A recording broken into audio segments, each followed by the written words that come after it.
la paix de Christ.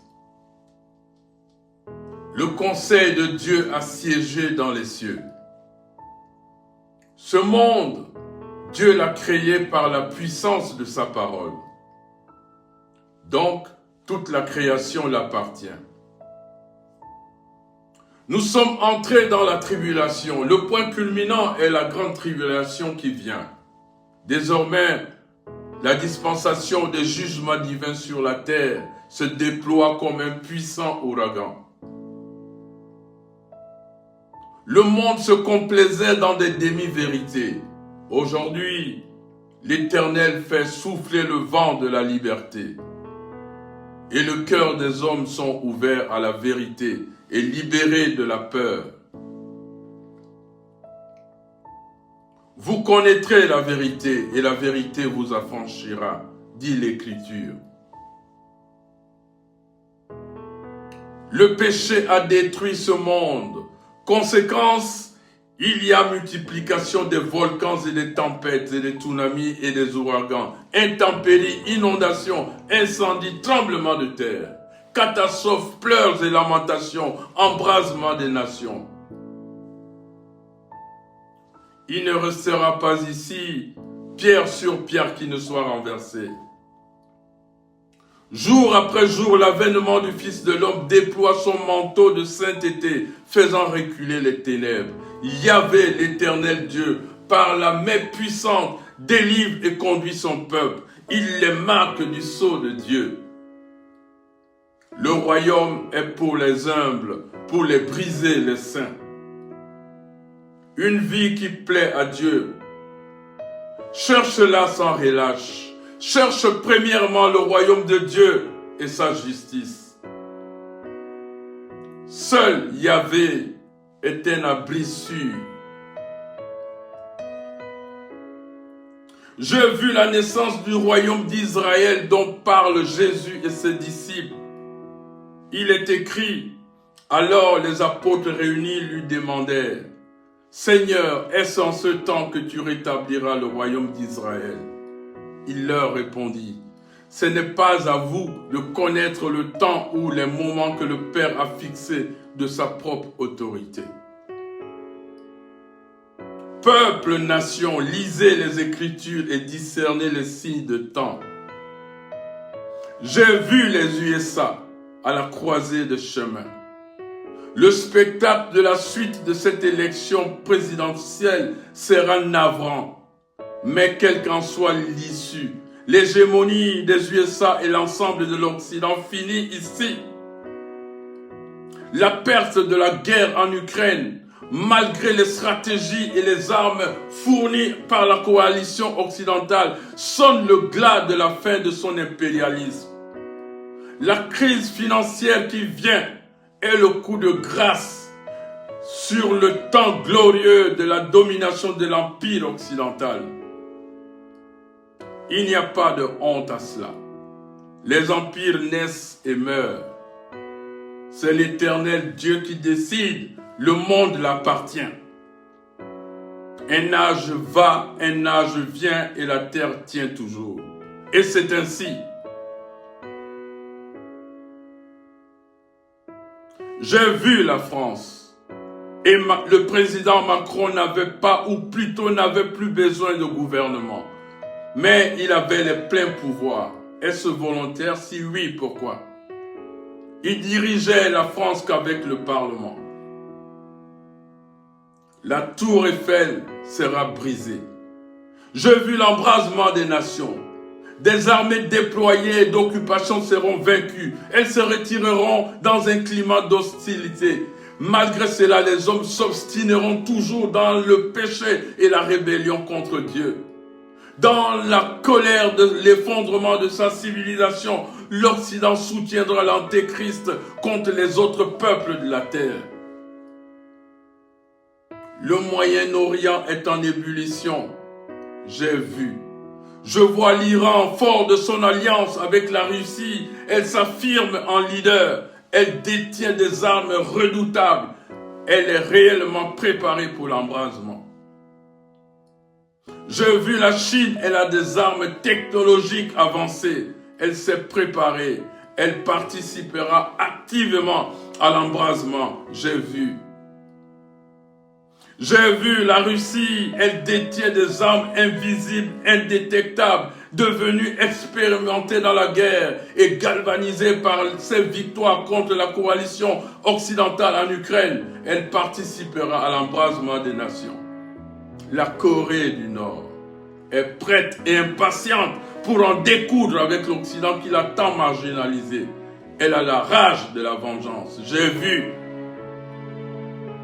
Ô peuple, nation, une arme redoutable de grande puissance volait à toute vitesse pour dévaster et exterminer. Elle causera des dégâts définitifs et irréparables. Ceux qui échapperont seront dans la désolation. Le monde sera dans l'effroi. Il n'y avait plus de place pour la paix. Elle avait été retirée de la terre.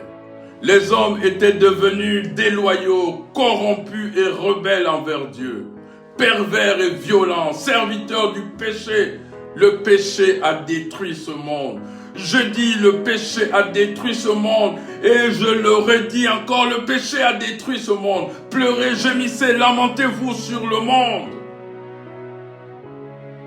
L'Écriture dit, le jour du Seigneur viendra comme un voleur.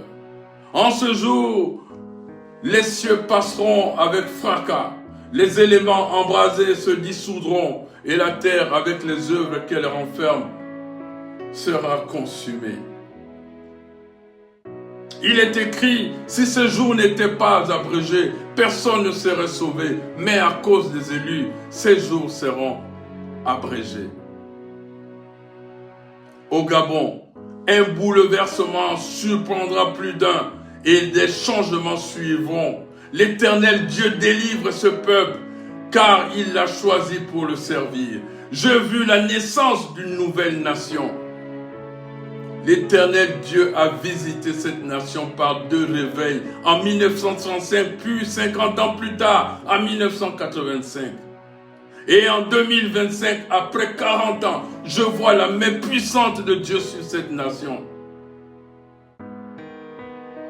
Par ces réveils, l'Éternel préparait la nation à une œuvre plus grande. L'Éternel va laver cette nation pour en faire son sanctuaire. À toi, Église du Gabon, ta prostitution avec Baal t'a ruiné. Quel avenir espères-tu de Moloch? Le veau d'or, les présents de l'Égypte te perdront. Reviens à l'Éternel Dieu, là est ta destinée. L'Afrique vivra enfin sa liberté après tant d'années de siècles de domination étrangère. Les diasporas et les afro-descendants, forts de leurs connaissances et expériences acquises, s'investiront dans le développement de la nouvelle Afrique. Les nations qui bâtiront avec l'Éternel ne bâtiront pas en vain. Ils auront la sécurité. Celles qui retourneront aux idoles et aux sectes seront de nouveau envahis et dominés par des étrangers. Les peuples des nations du monde chercheront refuge en Afrique. L'Écriture dit, les choses cachées sont à l'Éternel notre Dieu. Les choses révélées sont à nous et à nos enfants. Alors, vigilance. Nous sommes dans le temps de l'accomplissement. Le monde est en pleine mutation. Des nations entières disparaîtront et des nouvelles naîtront. C'est Dieu qui décide, la création l'appartient. Africains du monde afro-descendant, les morts sont invoqués, des démons, les anges déchus manipulent et parlent à leur place. Les poudres des ossements humains consumés dans les initiations ne peuvent sauver. Les idoles sont sans vie. Les champions de la sorcellerie ont fondé sur elles leurs espoirs des mondes meilleurs. Hélas, elles s'avèrent hautaines, orgueilleuses, jalouses, méchantes, hypocrites. Elles divisent. Quoi? La magie, le satanisme, les sectes venues d'ailleurs, les dieux étrangers. Il n'y a aucun espoir là-dedans. Le constat est là. Tout un continent riche et dominée, spoliée, pillée par ses propres enfants et leurs maîtres étrangers. Mais le temps du miracle africain est venu et l'Afrique s'éveille. L'Afrique s'éveille, lève-toi. L'Afrique s'éveille, élève ton âme aussi haut que le toit de l'Afrique, les hauteurs du mont Kilimandjaro. Lève-toi pour bâtir la nouvelle Afrique. Dans la vallée du Nil, l'Afrique s'éveille, lève-toi. Lève-toi, oh oui, lève-toi dans la forêt du bassin du Congo. L'Afrique s'éveille, au Sahara, au Kalahari. Lève-toi pour bâtir la nouvelle Afrique. Du nord au sud, de l'est à l'ouest, lève-toi. Et quand nous nous serons levés, du Cap au Caire, de Libreville à Mogadiscio, les enfants d'Afrique debout, déterminés, sous le soleil de la justice qui s'est levé, avec la guérison sous ses ailes, conduits par la puissance du Saint-Esprit. Alors s'accomplira la gloire du Seigneur qui vient, la destinée prophétique de l'Afrique, longtemps annoncée.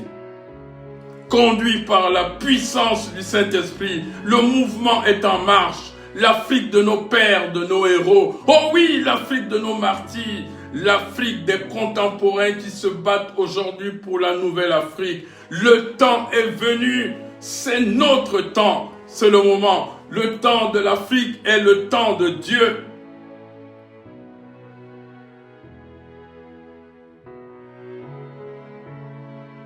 Église sans tache ni ride, épouse de Christ. Qui d'entre nous partant pour un voyage ne se donne aux préparatifs, s'assurant de la réussite de son voyage? Le temps des préparatifs pour la vie éternelle est venu.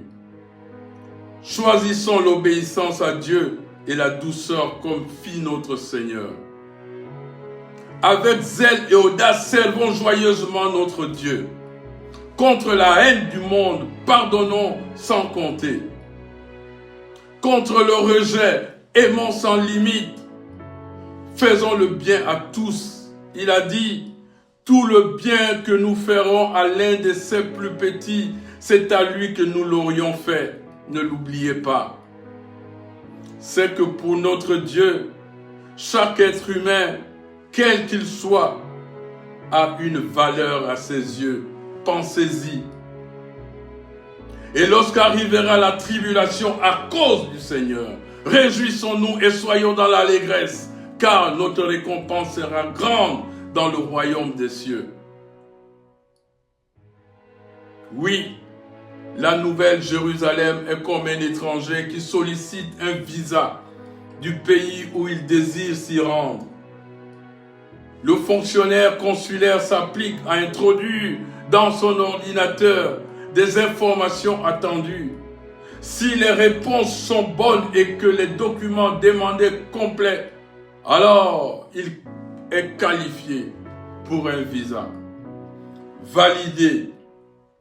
Travaillons, réalisons nos projets, construisons des maisons, marions-nous, faisons des enfants, voyageons, vivons dans l'urgence et toujours prêts. Le son de la trompette peut retentir à tout moment. Soyons donc sobres, veillons, prions sans cesse, lisons des psaumes, chantons des cantiques de louange et d'adoration. Que Dieu bénisse chacun de vous, illuminant vos chemins et remplissant vos cœurs de paix et d'amour.